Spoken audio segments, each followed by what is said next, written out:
Assalamualaikum semuanya, perkenalkan kami dari kelompok 5 yang akan mempresentasikan analisis manajemen strategis dari program studi kompetensi akuntansi Unsri.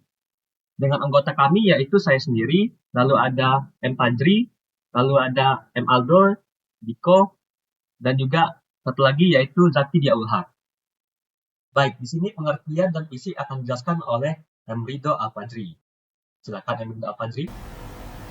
Baik, sebelum itu perkenalkan terlebih dahulu, nama saya Muhammad Ridho Al-Fajri dan di sini saya akan menjelaskan program studi komputerisasi akuntansi. Nah, program studi diploma komputer akuntansi ini di bawah naungan Fakultas Ilmu Komputer Universitas Sriwijaya yang disingkat Fasilkom Unsri. Nah, program ini memberikan kesempatan kepada para lulusan SMA atau sederajat yang terbaik untuk mendapatkan pendidikan dan keahlian di bidang komputer akuntansi pada tingkat diploma. Nah, program ini tuh dirancang untuk memenuhi kebutuhan terhadap tenaga-tenaga yang terampil dan profesional di bidang komputer akuntansi. Program studi diploma komputer akuntansi Fasilkom Unsri telah diakui kemampuan dan kualitasnya dalam memberikan pendidikan pada jenjang diploma di bidang komputer akuntansi. Oke, next. Adapun visi dan misi program studi komputerisasi akuntansi, yang pertama ada visi. Visi program studi komputerisasi akuntansi pada Fasilkom Unsri ini adalah pada tahun 2025 menjadi institusi pendidikan vokasional yang unggul pada penerapan ICT di bidang akuntansi. Nah, adapun misinya, yang pertama menyelenggarakan pendidikan vokasional yang berkualitas dalam upaya menghasilkan manusia terdidik yang dapat menerapkan iptek. Yang kedua, menyelenggarakan membina dan mengembangkan penelitian dalam rangka menghasilkan model, informasi baru atau cara kerja baru yang memperkaya ilmu pengetahuan dan teknologi. Poin ketiga, menyelenggarakan membina dan mengembangkan pengabdian kepada masyarakat dengan menerapkan ilmu pengetahuan sebagai upaya memberikan sumbangsih demi kemajuan masyarakat. Keempat, menyelenggarakan administrasi pendidikan tinggi yang modern dan efisien, akuntabel, dan transparan. Yang kelima, melaksanakan kerjasama atau MOA dengan lembaga lain, baik nasional maupun internasional. Yang keenam, melaksanakan manajemen administrasi yang modern, profesional, efektif, efisien, dan akuntabel. Oke, next yaitu analisis dari visi. Nah, visi ini menetapkan tujuan ambisius program studi komputerisasi akuntansi Unsri dengan fokus pada penerapan ICT di bidang akuntansi sesuai dengan perkembangan teknologi terkini. Nah, untuk membuat visi ini lebih efektif dalam manajemen strategis, ada nih beberapa tambahan yang diperlukan. Yang pertama ini definisi lebih jelas tentang unggul. Nah, meskipun dianggap unggul dalam penerapan ICT, perlu ada definisi jelas tentang apa sih yang dimaksud dengan unggul, seperti standar internasional untuk kualitas pengajaran, riset, atau infrastruktur pendukung. Nah, kedua ini indikator keberhasilan. Untuk mengukur visi ini, diperlukan nih indikator jelas seperti jumlah lulusan yang bekerja di perusahaan teknologi besar atau sertifikasi teknologi yang dimiliki mahasiswa. Nah, yang ketiga, strategi implementasi. Diperlukan strategi jelas untuk mencapai visi melalui pengembangan kurikulum, peningkatan fasilitas, dan kerjasama dengan industri serta institusi internasional. Baik, saya kembalikan kepada moderator. Nah, setelah pengertian dan juga visi, ada misi dan juga EFA yang akan dijelaskan oleh saya sendiri, yaitu Pak Izafal Latif. Di sini, ada analisis misi program studi komputerisasi akuntansi Universitas Sriwijaya. Adapun kekuatan misinya, yaitu pendidikan vokasional yang berkualitas, penelitian dan pengabdian masyarakat, mendorong inovasi melalui penelitian dan penerapan untuk mengajar ilmu serta kontribusi nyata kepada masyarakat. Lalu yang ketiga, ada administrasi pendidikan yang efisien dan akuntabel, mengedepankan transparansi dan efisiensi dalam pengelolaan pendidikan guna meningkatkan kepercayaan publik dan kualitas layanan. Kita masuk yang kedua nih. Yang pertama ada penguatan technopreneurship dan digitalisasi. Jadi kita harus menambah fokus pada technopreneurship dan pengembangan startup berbasis teknologi yang akan mendorong lulusan untuk tidak hanya adaptif, tetapi juga inovatif dalam menciptakan peluang bisnis berbasis ICT. Yang kedua, ada peningkatan kerjasama industri. Jadi, menjalin kerjasama dengan perusahaan software atau platform digital yang akan memperjelas arah pengembangan dan meningkatkan relevansi kurikulum. Lalu yang ketiga, ada inovasi dan pembaharuan kurikulum. Ya. Jadi, penyesuaian kurikulum secara berkala untuk menjaga keselarasan pendidikan dengan pengembangan teknologi terkini. Kita masuk ke analisis IFE, External Factor Evaluation atau faktor eksternal. Kita lihat dari peluangnya terlebih dahulu. Jadi yang pertama ada pertumbuhan industri fintech dan digital banking menciptakan kebutuhan akan akuntan yang melek teknologi. Lalu revisi UU Minerba juga mendukung digitalisasi di sektor tambang, membuka ruang untuk akuntansi berbasis teknologi. Pemerintah juga mendukung melalui program Making Indonesia 4.0, jadi meningkatkan SDM di bidang ini. Selain itu, meningkatnya permintaan akuntan dengan keahlian ERP dan juga blockchain. Serta potensi kerjasama riset dengan perusahaan seperti PT Bukit Asam menjadi peluang besar untuk dikembangkan lebih lanjut. Kita masuk ke yang kedua, yaitu IFE, faktor eksternal dengan pandangan ancaman. Jadi kita lihat dari segi ancaman. Nah, jadi terdapat beberapa faktor eksternal yang menjadi tantangan bagi pengembangan prodi akuntansi. Yang pertama yaitu persaingan dengan prodi akuntansi UIN, Raden Patah yang sudah bermitra dengan ACCA, menjadi ancaman reputasi dan daya saing.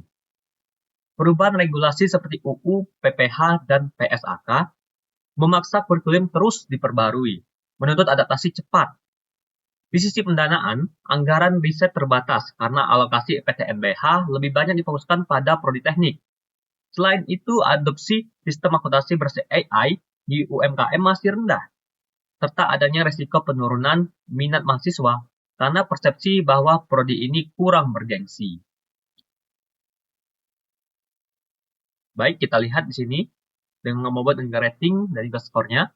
Kita menyebutkan total, yaitu bobotnya 1, ratingnya 4, dan skornya 3,45.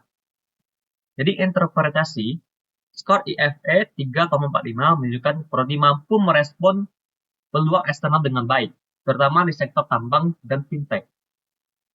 Ancaman utama adalah persaingan dan juga regulasi yang dinamis, seperti UIN Raden Patah tadi. Baik, sekian dari saya. Terima kasih. Nah, setelah itu ada IFE dan juga CPM yang akan dijelaskan oleh M. Aldo. Silakan M. Aldo. Baiklah, saya akan melanjutkan materi selanjutnya yang telah dijelaskan oleh saudara kita, Muhammad Ridho Al-Fajri. Selanjutnya saya akan menjelaskan analisis IFE. Analisis IFE atau Internal Factor Evaluasi, terdapat beberapa kekuatan utama yang dimiliki program studi. Kekuatan tersebut antara lain kurikulum yang telah berbasis software akuntansi seperti Accurate dan SAP yang mencerminkan integrasi teknologi yang relevan dengan kebutuhan industri saat ini. Selain itu, keberadaan dosen dengan kualifikasi S2 atau S3 dan pengalaman industri turut memperkuat kualitas pengajaran. Fasilitas laboratorium akuntansi yang memadai juga menjadi nilai tambah dalam mendukung pembelajaran praktis mahasiswa. Tidak kalah penting, akreditasi B dari BANPT menunjukkan bahwa institusi telah memenuhi standar mutu pendidikan yang baik. Bisa kita lihat di tabel berikut faktor internal, bobot dan rating skor.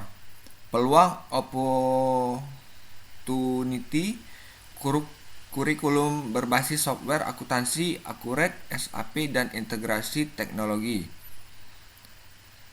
Dosen berkualifikasi S2 atau S3 dengan pengalaman industri. Laboratorium akuntansi terkomputerisasi yang memadai. Dan akreditasi dari BANPT. Selanjutnya,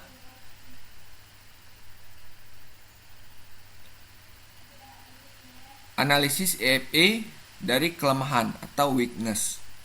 Terdapat beberapa kelemahan yang perlu diperhatikan. Minimnya kerjasama dengan perusahaan tambang menjadi hambatan dalam memperluas jaringan dan peluang kolaborasi industri, terutama yang relevan dengan perkembangan kebijakan seperti RUU Minerba, fasilitas riset untuk teknologi terbaru seperti blockchain dan AI. Dalam bidang akuntansi masih terbatas. Selain itu, administrasi program studi yang belum sepenuhnya terdigitalisasi dapat menghambat efisiensi layanan akademik. Terakhir, partisipasi mahasiswa dalam kompetisi akuntansi nasional masih rendah, yang menunjukkan perlunya peningkatan motivasi dan dukungan terhadap pengembangan kemampuan mahasiswa di tingkat nasional. Dan di sebelahnya ada tabel faktor internal, kelemahan weakness-nya, minimnya kerjasama dengan perusahaan tambang, kurangnya fasilitas untuk riset blockchain atau AI, administrasi prodri yang belum sepenuhnya terdigitalisasi, partisipasi mahasiswa dalam kompetisi akuntansi nasional masih rendah. Dan di bawah ini ada total skornya. Dan selanjutnya ada CPM-nya, perbandingan dengan universitas lain di Sumatera Selatan. Misalnya ada Universitas Bina Dharma dan Universitas Muhammadiyah Palembang. Bisa kita lihat ada faktor kompetitif, bobot, Universitas Sriwijaya, Universitas Bina Dharma, dan UMP. Kita lihat di sini kurikulum berbasis industrinya, bobotnya 0,15. Universitas Sriwijaya memiliki nilai 4, Bina Dharma 3 dan UMP 3.